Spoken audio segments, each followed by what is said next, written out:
Welcome back, you filthy exiles, and I'm recording from the Outback at the moment. Anyway, so a little bit of a different office setting, as you can see, different camera, all the rest of it. But we have a Sunder build to service, and to service it, I will. Now, I'm also doing a zombie Delver build because number one, you guys asked for it. Number two, 28 years later is dope, and I like that movie series. Just take the hat off, just make me look a little bit old. Anyway, so basically where we're at with this is we've now switched it to a stave conversion. Just ignore all the bubblegum currency down there. We've been delving. My staff is not the best staff. We've also got Defiance of Destiny and things like that in it. The reason why is because this allows you to push significantly lower than what you're able to normally do. This Crystal King, by the way, has way too many mods. But basically, yeah, we can just like keep slamming down for as long as we want to at this stage, given we keep upgrading our weapon and things like that. When we do fight like 500 depth plus Crystal Kings, as long as their mods aren't too unruly, you can basically just face tank it. Obviously, Defiance of Destiny with 20% life and mana percentage modifier increases the gain 18% of missing unreserved life before being hit by the enemy. This really like synergizes massively with Petrified Blood. And basically, there's a few other upgrades. We will continue to push this build in between other builds because I am just really enjoying this build. And obviously, I haven't been playing as much as I normally would. But as an overall, this is just super strong now. Yeah, we did have to compromise on a few points. So our idle like regeneration is low, but our uptime for our Warcry for Enduring Cry is pretty damn high. So it'll last for a while, as you can see. So we just sort of just keep popping that by the time it recharges. So it'll recharge. By the time it recharges, our regen hasn't decreased until we well and truly have another recharge ready, and we have two of those locked in the chamber as well. So we can just keep popping those. Obviously, we get 15% life back every time we do a Warcry as well. And yeah, as an overall, it's just a really strong build. It's not my Maven build. I'm either just not very good at killing Maven with slams, which is probably very much the case. I just dislike Maven, so I haven't taken Maven down with it, but I can take 500 depth plus Crystal Kings down, which is pretty wild. But anyway, let's get into the build guide. By the way, this is pretty much res cap. We're over cap. We've got all the good stuff. We're at 86 across the board.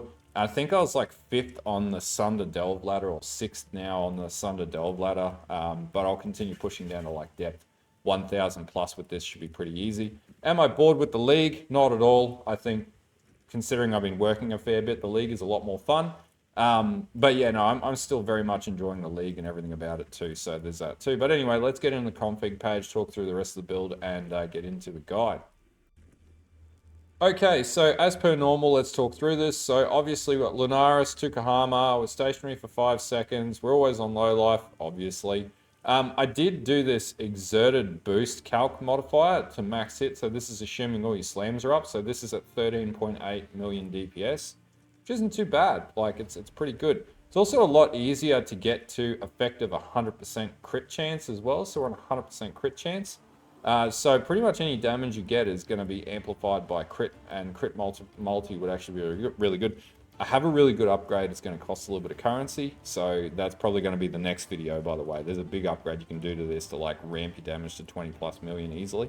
I'll tell you when we get it there. So obviously enemies are taunted, debilitated. Yes, debilitate is coming from our war cries, so we have the mastery point for debilitate. We obviously intimidate enemies as well, and this is also exacerbated by the fact that we have awakened melee physical damage in the build as well.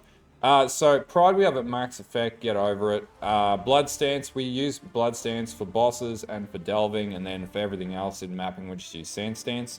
Power charges, frenzy, endurance charges, these all come from the point mob mentality. So basically you just got almost perma uptime. Rage we have 36. We have fortified because you run fortification. We have onslaught again because of our lead by example point as well. Every time we war cry. We're leeching. We have flask active as well. We've been hit recently. We usually have like 10 enemies around us because we're delving. We've war cried recently. We use Warcry in the past 8 seconds because we constantly Warcry, and we've Warcried at, we have 5 Warcries in our configuration. If you can fit more, even more damage. Obviously, Guardian and Pinnacle boss damage as well. No other modifiers have been messed with or just mucked around with. Pretty much the only one that you need to look at is exerted boost calc, and this will give you the exerted boost calc, not the average hit. If you go average hit, it's going to say 7.6, but that's not real because you're going to slam things when they're exerted, right? And that's going to do the big chunk damage that you see.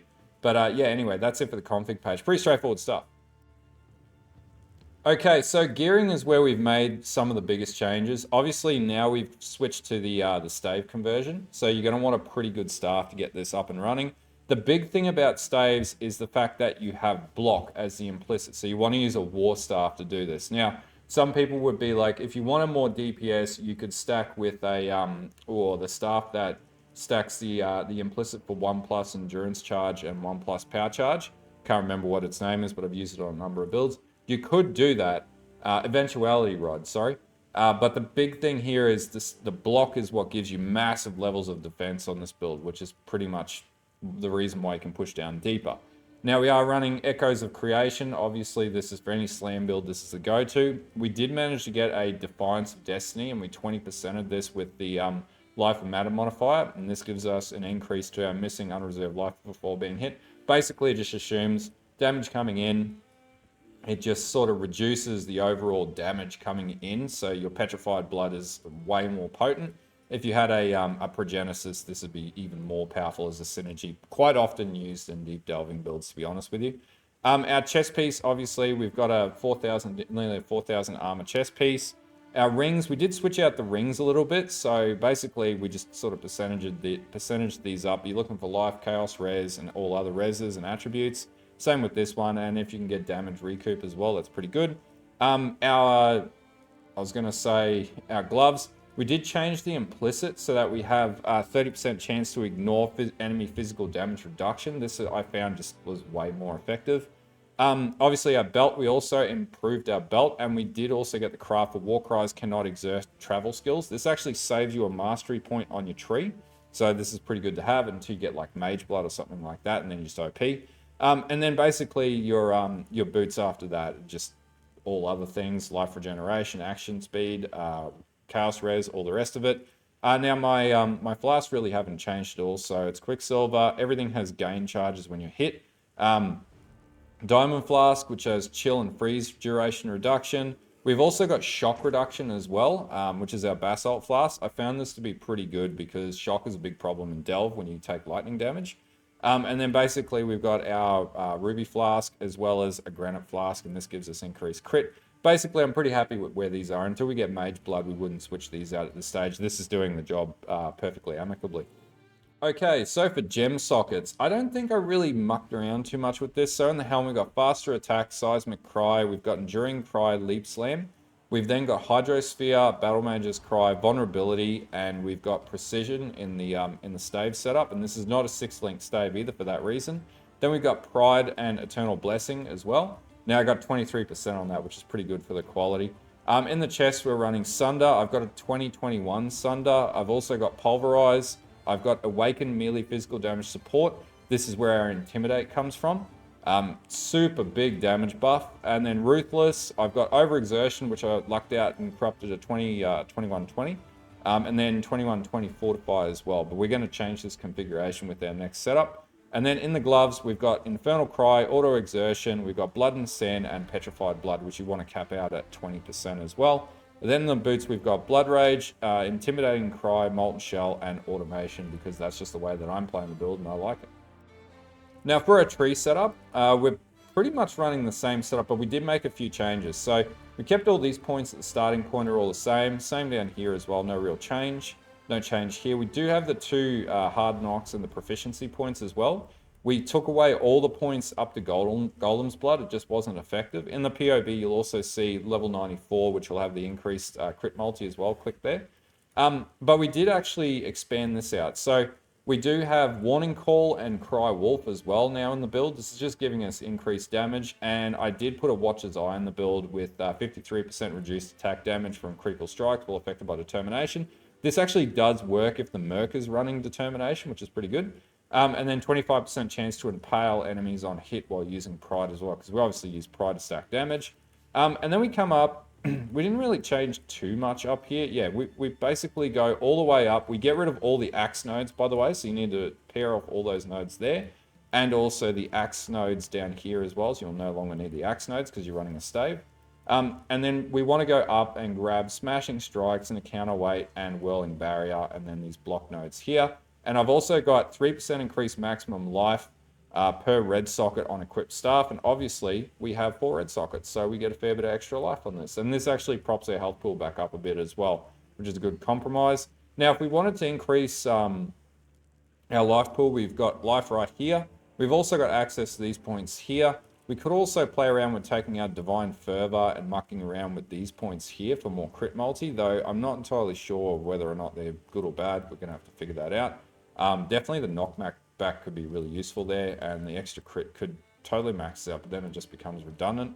But yeah, there's definitely some options we could exercise around switching out nodes and going for stave. We could also take this point here, which gives us increased block chance as well while having a staff, and increased attack damage. Now, thinking on it, Steelwood Stance might actually be really good and make us even more defensive when we're going down into the depths of Delve.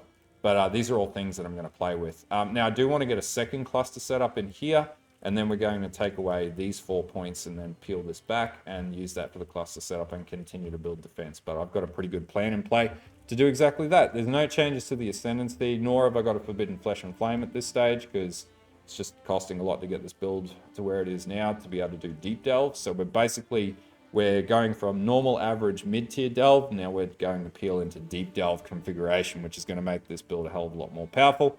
But yeah, anyway, that's basically it for the pathing tree. Hasn't really changed at all, except for obviously speccing in the staff.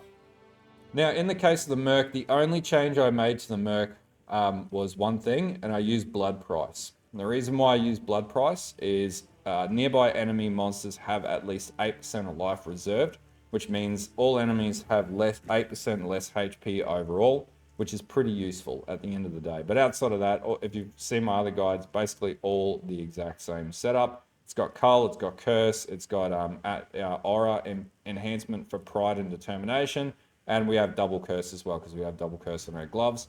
We have nothing special with the chest, but then yeah, we have Blood Price as well. And obviously Perkwill's Toe, because pretty much every build this league is running Perkwill's Toe at the end of the day now.